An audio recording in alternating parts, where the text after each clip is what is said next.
사랑과 은혜가 풍성하신 아버지 하나님, 이제 무더위를 맞이하는 7월 둘째 날을 맞이했습니다. 어제의 그날이 오늘이지만은 우리의 삶 가운데는 특별한 날이기도 합니다.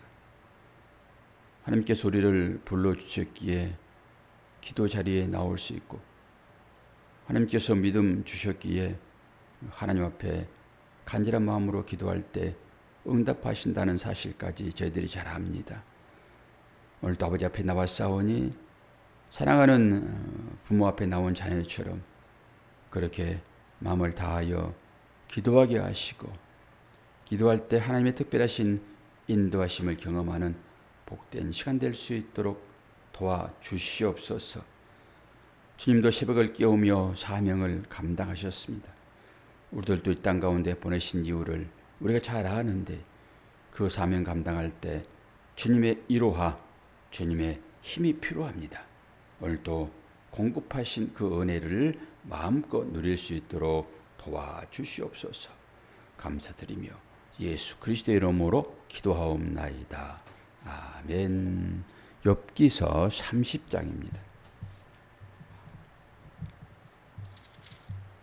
1절로 31절까지 봅니다.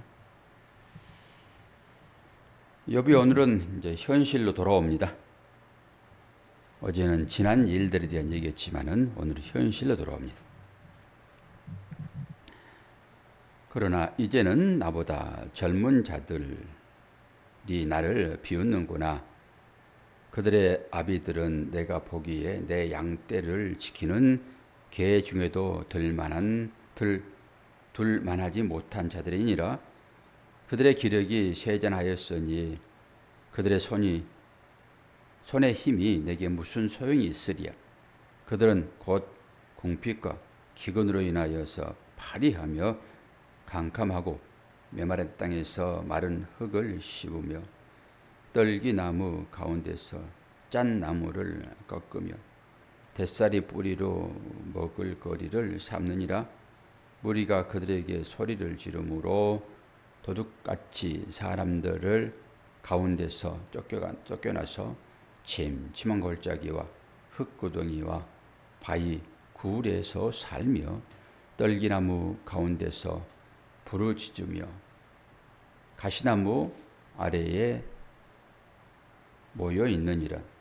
그들은 본래 미련한 자의 자식이요 이름 없는 자들의 자식으로서 고토에서 쫓겨난 자들이니라. 이제는 그들이 나를 노래로 조롱하며 내가 그들의 놀림거리가 되었으며 그들이 나를 미워하여 멀리하고 서슴지 않고 내 얼굴에 침을 뱉는도다. 이는 하나님이 내 활시를 늘어지게 하시고 나를 공고하게 하심으로 무리가 내 앞에서 굴레를 벗었음이니라. 그들이 내 오른쪽에서 일어나 내 발에 덫을 놓으며 나를 대적하여 길을 에워싸며 그들이 내 길을 헐고 내 재앙을 재촉하는데도 도울 자가 없구나.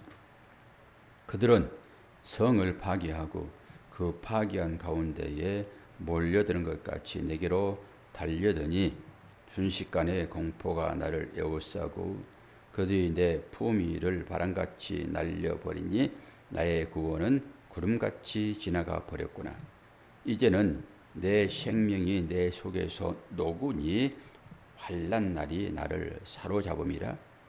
밤이 되면 내 뼈가 쑤시니 나의 아픔이 쉬지 아니하는구나.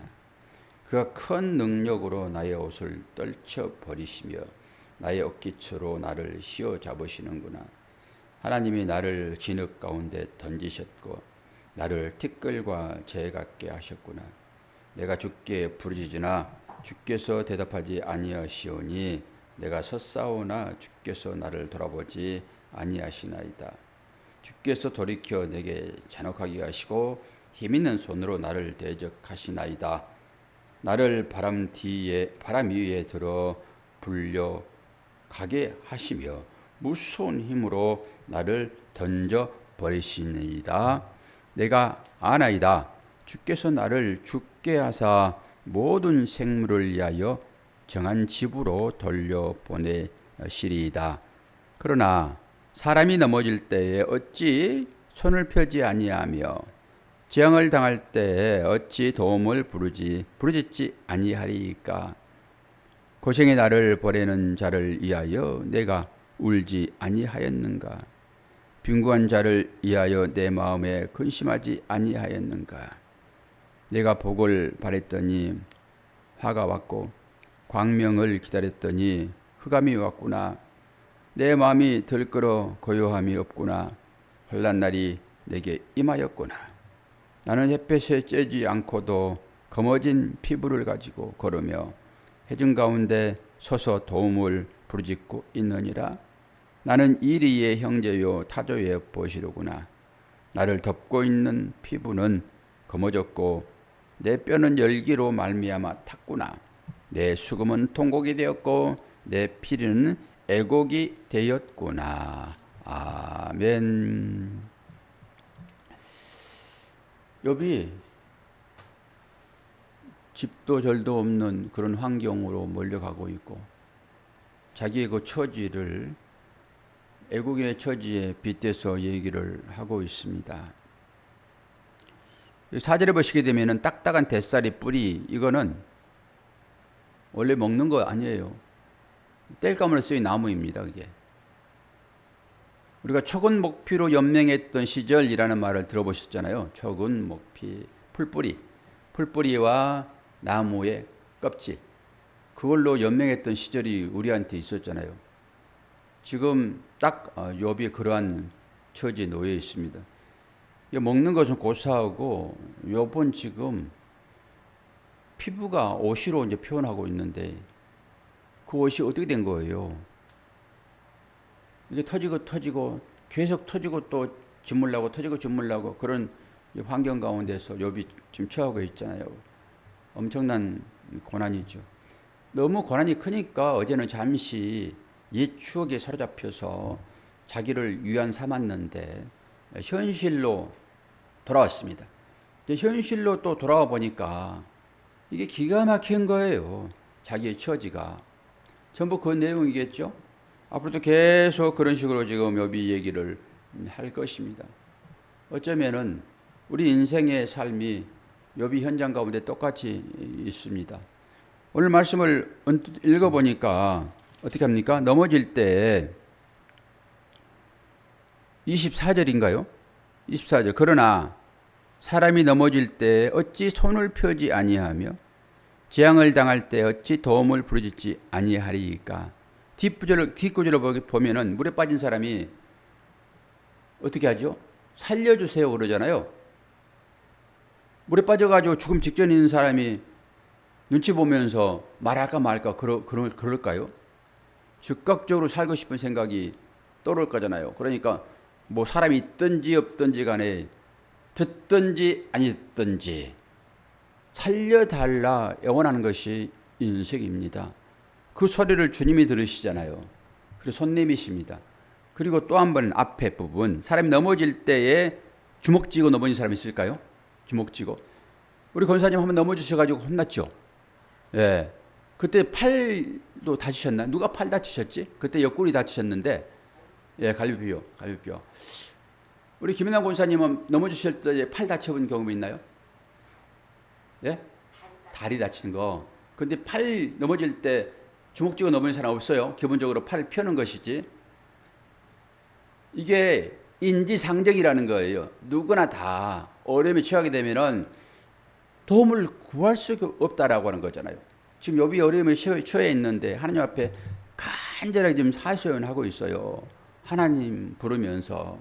저는 이거 읽으면서 가슴이 되게 점여오는 느낌을 받습니다. 이 경험을 가진 사람만 알 수 있는 건데요. 저도 넘어질 때 팔을 펴지 주먹 가지고 넘어지지는 않잖아요. 넘어져가지고 제가 그렇게 크게 다쳐보지는 않았어요. 팔로 인해 가지고 넘어져서 뭐 허리 다쳐가지고 오랫동안 고생하기도 했지만은 저는 전화를 받았습니다. 저희 어머님에게. 내가 이제 넘어져가지고 팔이 부러졌다. 팔을 핀 거죠. 미끄러울 때. 근데 이 고통을 제가 알지 못하니까 그냥 뭐 부러져 가지고 아픈 정도로만 생각을 한 거예요. 지금 생각하면은 뭐 너무 미안해요, 어머니에게. 이 뼈가 부러지는 고통을 나는 못 느껴요. 근데 권사님은 느끼셨잖아요. 이 갈비 숨도 못 쉬고. 그런데 이게 뼈가 부러져 가지고 몇 조각이 났는데 저 어머니가 그 통증을 지금 생각하면은 아주 소름이 끼치거든요. 이 아픔이라고 하는 것을 와 그때 내가 그 아픔을 경험했다 하게 되면은 그 어머니 마음을 충분히 알고 단 순간에 달려가서 조치를 취했을 텐데 어머니 조심해서 집에 오세요 그랬어요. 조심해서 집에 오세요. 이게 넘어져 가지고 팔이 부러져서 은신할 수 없는 그런 상황인데 저는 팔 부러졌으면 그냥 뭐 기부수하고 고치면 되지 이런 생각을 했단 말이에요. 그런데 지금 이 말을 읽어보면서 이게 이 경험치가 부족하면은 이 하나님 말씀도 그렇고 다른 사람들의 삶에 이게 적극적으로 대응을 못하겠구나. 이 경험이 말을 사실 해주는 거거든요. 그러니까 그 고난에 처해 본 사람만 그 사람의 고난을 이루할 수 있죠. 인생의 모든 고난을 다 경험하신 분이 누구실까요? 인생의 고난을 다 경험하신 분. 예수님이시죠. 예. 그래서 주님이 십자가를 지시는 것입니다. 오죽하면은 그런 생각을 하겠습니까? 엘리 엘리 라마 사막타니. 나의 하나님, 어찌하여 나를 버리셨나이까. 이 버리심에 대한 공포는요, 대단해요. 여러분, 텔레비를 보셔서 그 엄마와 아이의 그런 관계에서 아이가 되게 그 못된 어떤 행실을 하고 그런데도 불구하고 그의 불안감은 혹시 이러다가 엄마가 나를 떠나지 않을까. 이런 불안감이 아이한테 있어요. 조그만 아이인데. 그래서 엄마가 그 얘기만 꺼내면 그냥 기절을 해요. 내가 버림받았다라고 하는 그 아이도 그걸 알거든요. 이게 우리 인생에서 최고의 버림받음이 주님이죠. 아버지로부터 버림받은 거잖아요. 실제적으로요. 우리가 지난 주일에도 연옥이라고 하는 지옥을 얘기를 했는데 사도신경 원문에는 주님이 지옥에 내려가셨다라고 얘기를 하기도 해요. 그만큼의 큰 고통이죠. 사랑하는 아버지로부터 버림받은 것에 대한 그 고통은 주님이 최고의 고통으로 가지고 계시고요. 그리고 그것은 마음인 것이고, 그리고 육체의 모든 질병 주님이 다 가져가시잖아요. 그리고 마지막 십자가에 여러분 이 살아있는 몸에 대못을 박은다 생각해 보세요. 제가 직접 그 못을 한번 실체적으로 봤는데 어마어마하게 큽니다. 한 뼘보다 더 커요, 대못이. 그리고 그런 상황. 제가 금방 끝나버린 것도 아니고 고통 가운데서 몸부림치는, 그러니까 목이 타니까 거기서 목마름이 이제 나오는 거예요. 내가 목마르다. 그것이 실제적인 일이기는 하지만은 우리 모든 인생들의 목마름을 대변하잖아요.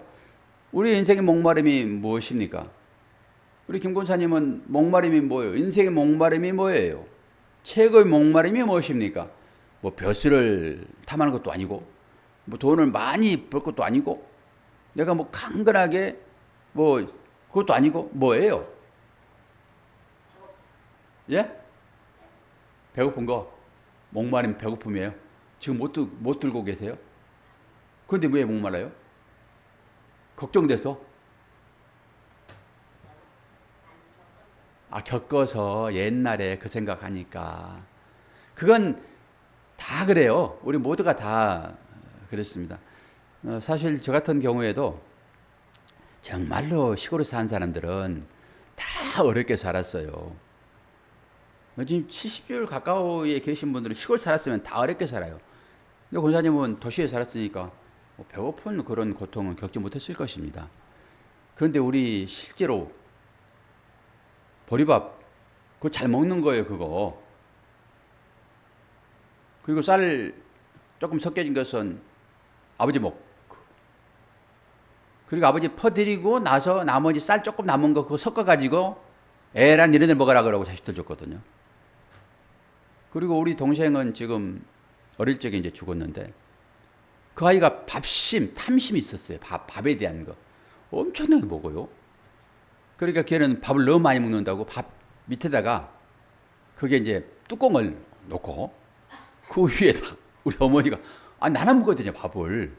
그런데 걔가 밥을 많이 먹으니까 여자애인데 뚜껑을 놓고 밥을 줘서 이렇게 먹이기도 했어요. 그런 시절을 겪었습니다, 저희들이.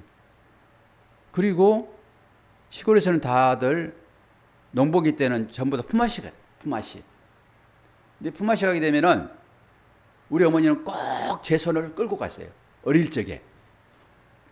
일 다 끝내고 집에 와서 이제 씻고 있으면은 때가 되면 밥 먹으러 가요. 이제 품앗이 하니까 이제 그날 일한 사람들. 이걸 경험하신 분이 계실까요? 경험 안 해보셨죠, 그런 것은? 그러면 이제 그날 일한 그 집에서 이제 저녁 밥을 준비를 해요. 그럼 저는 우리 어머니가 다른 애들은 다 놔두고 나만 이뻐했어요. 그래가지고 큰아들이니까 당연히 이뻐하지 뭐. 그 나를 손을 끌고 꼭 거기를 데리고 갔어요. 그거 좀 따뜻한 밥, 쌀밥 좀 먹여보려고. 그럼 저는 부끄러워가지고 어리니까 다른 애들은 안 오는데 저는 가가지고 이제 밥을 먹고 그런 추억이 이제 생생합니다. 물론 그런 추억만 있나요? 거기 풀난 그 새길에다가 풀 묶어가지고 넘어지게 하고 거기 구덩이 파가지고 물 부어가지고 흙 묻어서 거기 빠지게 하고 그런 개구장이 짓도 많이 했죠. 그 저수지에 물 내려오면은 이제 우리는 이제 수로가 잘 돼 있어가지고 농사 지으려고 그러면 저수지에 물을 틀어요. 그러면 물 틀면은 쫙 위에서 물 트는 소식이 있거든요. 이제 준비하라고 사이렌을 불고 그러면은 거기 가가지고 물 트는 거 보면서 우리 친구 아버지가 그 물 트는 거 당번이었었어요. 그럼 물 따라서 얼마큼 내려간지 아세요? 얼마나 재밌는지. 그 뚝에 풀 묶어놓는다고 우리가 넘어지게. 그래 끝까지 가다가 이제 너무 멀면은 이제 중단을 하고 그리고 이제 물 틀면 애기들이 거기에서 전부 다 옷을 다 벗고 이제 목욕을 또 해요.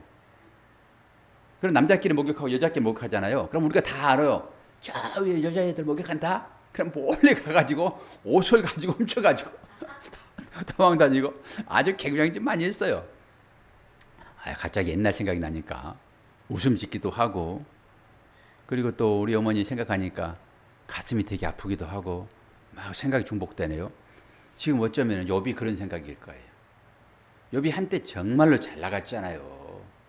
신앙생활도 얼마나 열심히 했습니까? 그런데 도대체 이해할 수 없는 일이 벌어졌고 그 고통을 온전히 감내해야 되는 죽고 싶어도 죽을 수가 없어요. 왜요? 하나님이 그 생명을 담보하고 계시잖아요. 사탄이 건들지도 못하는 그 생명입니다. 그게. 그렇게 다윗을 향하여서 당신의 생명은 생명 싸게에 쌓인 생명이에요. 누가 해야지 못합니다. 그런 것처럼 우리가 그렇게 주님으로부터 보호받고 있다. 생명 싸게에 쌓여있는 사람들. 이 육신을 얘기하는 게 아닙니다. 영혼이에요, 영혼. 그리고 우리의 이 영혼은 새 몸을 입을 거예요. 이 육신을 지금도 가져간 사람이 있을까요? 한 100년 지났는데? 미래가 아니고서야?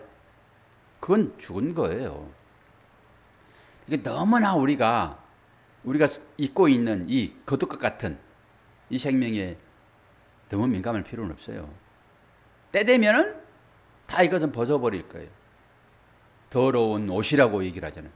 더러운 여호수아에 그러잖아요. 네가 입고 있는 옷은 더러운 옷이다 얘기를 하잖아요. 천사가. 이거 다 벗어버릴 거예요. 그리고 우리는 이제 새 몸, 영원히 변치 않는, 변화되지 않는 사망이 없고 눈물이 없고 고통이 없는 그런 곳에 우리가 이제 살게 될 것인데, 그러나 이 가운데 사는 것은 우리에게 특별하신 하나님의 은혜 가운데 주어지는 것이니까 잘 견디시기를 바랍니다. 우리가 욥기서를 보면서도 이러한 인생의 문제를 해답을 얻을 수 없다 하게 되면은 어디에서 해답을 얻겠습니까? 인생의 표지라고 하는 것은 고난인데 이 고난을 어떻게 해석할 거예요? 욥보다 더 큰 고난이 우리한테 있겠습니까? 죽음의 증상들이 전부 다 작은 것들, 그 끝이 무엇인지를 보도록 우리에게 주어지는 것인데, 이것을 보지 못하고 간과해 버리면은 어떻게 하나님의 뜻을 우리가 이해할 수 있고, 우리가 영원히 하나님 나라에 살 때에 이야 이것이 천국이로구나 라고 하는, 파라볼레 이 비유적으로 겉에 놓다 라고 하는 것을 우리가 통해서 하나님 나라를 보는 거잖아요. 하나님 나라는 어떻게 평가하는 거예요? 지옥을 통해서 평가하죠. 지옥도 어떻게 평가해요? 하나님 나라를 통해서 평가하죠. 옆에 갖다 놔야지 비교되는 거 아닙니까? 그런 것처럼 하나님 나라가 이렇게 좋다라고 하는 것을 한 번이라도 지옥의 그림자라도 한번 경험해 봐야지 그게 좋은 것인지를 우리가 알지. 그러기 위해서 저와 여러분들에게 아주 견딜 만한 그런 작은 고난들이 주어지고 있습니다. 정말로 그때 우리가 감사할 수 있는 이 신앙의 실력들이 되는지. 욥기서 이제 금방 또 지나가요. 금방. 또 어떤 곳으로 우리가 인생을 이렇게 경험할 수 있겠냐고요. 요만큼. 그러니까 이 욥기서 할 때 정말로 깊이 내재된 그런 신앙을 간직하기를 바라고, 어떤 환경 가운데 처할지라도 충분히 너끈히 이겨낼 수 있는 그런 실력자들이 되셔야지 이걸 근거로 하여 다른 사람을 위로하죠. 여러분들에게는 견딜 만한 고통 외에는 안 주세요. 그러니까 내가 견딜 만한 그 고통을 무기로 삼으시라고요. 목사에게 얼마나 큰 고통이 있는지 여러분 아시잖아요. 이거는 인생의 최고의 고통인 거예요. 최고의 고난, 고통. 그럼에도 불구하고 세월 가니까 감각이 묻어지잖아요. 이게 인생입니다, 여러분. 그러면 이게 없어진 것입니까? 절대 없었잖아요. 이것이 힘인 거예요, 이제. 강력한 무기로서 고난당한 자를 위로할 수 있는 이런 무기가 그게 되는 것입니다. 그러면은 그 어려움이 하나님 나라에서는 완전 온상 회복되어 있죠, 지금. 그걸 볼 수 있느냐, 결론적으로. 이 땅 것으로 끝내버리냐? 끝이냐? 아니라고 하는 것이죠. 곧 하나님 나라의 행복으로 시작하는 그런 것들이라고요. 지금 이 고난들이 하나님 나라의 행복으로 시작되어지는 시작점인 거예요. 그게 거기에서 그걸 볼 수 있어야지 왜 나만 겪는 고난이냐고 이런 탄식 하면 안 되죠. 오늘 욥이 어제 잠깐 지난날에 그 행복했던 그 미소 짓던 그것을 한번 회상하다가 오늘 다시 현실로 다가오니까 완전히 이건 우리가 지금 쉽게 웃으면서 할 얘기는 아닌데 우리가 뭐 욥은 아니니까 잘 모르잖아요. 그러나 욥은 잘 견디고 있다라고 하는 거. 왜요? 마지막 장에 가가지고 욥이 고백을 하잖아요. 그걸 보면은 현재적으로는 잘 견디고 있구나 생각을 하시기 바랍니다. 우리 권사님 멀리서 오시는데 오가는 길이 기쁨이 되기를 바랍니다. 제가 서울에서 성남까지 다니면서 얼마나 기쁨이 있었는지 아세요? 참 기쁨이 있어요. 뭐 말씀을 들어서 막 은혜가 받고 이거 떠나서 그냥 좋은 거예요. 물론 말씀 들을 때도 말씀의 은혜가 있지요. 그러나 오가는 길 그거 참 기쁜 일입니다. 혹여나 평생 나는 온라인으로만 새벽기도 해야지 라고 생각하시는 분들 가끔 한 번씩 우리 권 집사님 어찌면 코달대요. 저보다 한 발자국 더 가깝거든요, 교회가. 가끔 한 번씩 나와보세요.